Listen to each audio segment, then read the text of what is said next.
Hi, my name is Laurel Peterson Gregory, and I'd like to tell you a little bit about my work and myself. This is part one of the introduction. In this segment, I'll discuss my intention, philosophy, and background, and how they combine to create my unique style. In part two, I'll talk more about my creative and production processes. I typically stay away from social commentary in my work. My goal has always been to make fine art that is uplifting and joyous. The world can be a tough place, and I really do believe that laughter is the best medicine. I've been told again and again that these pieces can change the energy in a room. They're like little physical embodiments of joy. Of course, bronze itself is a powerful metal and helps project the feeling of the pieces, but the primary reason I cast with it is that bronze is able to structurally support my dynamic designs. The other big thing for me is relationship. It's pretty much what life is about. In those pieces with two characters, there's usually an underlying story about interpersonal connection. I invite the viewer to make up their own story about what's going on in the piece and the relationship between the animals. As you become familiar with my body of work, you'll see that my titles tend to reflect my intention. I am often asked, which comes first, the title or the piece? The titles reflect the joyful nature of the pieces, and so I usually come up with a title after I've completed the piece.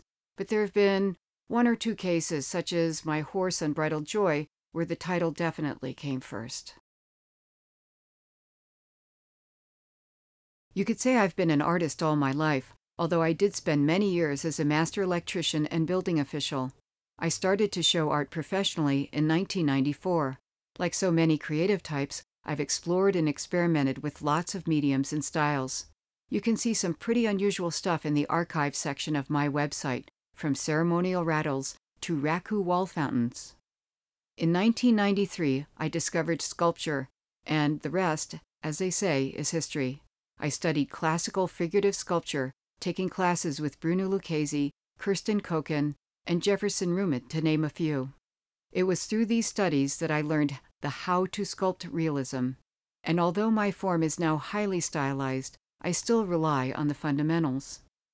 You've probably heard the expression, you need to know the rules to break the rules. To me, it's essential that I have a deep understanding of an animal's anatomy. It's the foundation I use to then transform them, defy reality, and make each move look like it could really happen. I also spend a great deal of time breaking down whatever specific movements my characters engage in. I've had numerous dancers and choreographers comment on the accuracy of the positions and weighting of my dance pieces.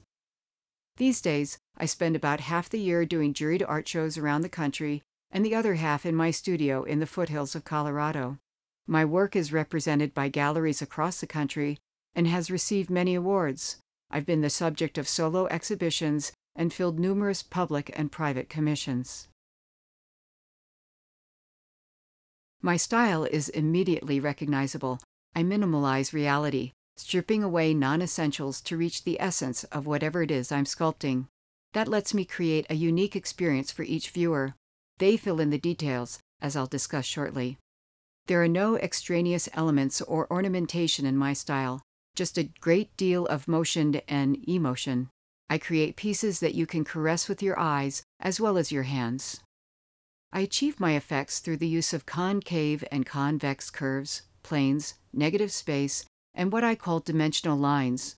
For instance, one of the hallmarks of my work is that I've managed to create a sense of facial expression while incorporating no facial features. The whole piece, the body language, the incline of a head, the shifting of weight, combine to tell a story. Our minds automatically fill in the expressions themselves. That's the gift of minimalism. I should say a little more about dimensional lines. Because most of my pieces depict the joyful abandon of dance and movement, it was essential I find a way to capture these qualities with static technique. The more I researched dance, and the more I came to realize it was all about line. That was an aha moment for me. You'll often find the curve of a leg carried up through a hip and into a chest as a raised ridge to give the eye something to track and heighten the sense of the movement. These techniques are essential to lending vibrancy to something as solid as bronze, and that vibrancy should work from every angle. I design and sculpt all of my pieces to be satisfying from 360 degrees, which is one reason I typically attach turntables to the granite bases. It's taken years to get here, but the end result is a style that's all my own. I've had museum curators call my work unique, which I consider quite a compliment, given the amount of amazing sculpture out there. Thanks for taking the time to meet me, and if you'd like to learn more, please feel free to contact me or one of my wonderful galleries.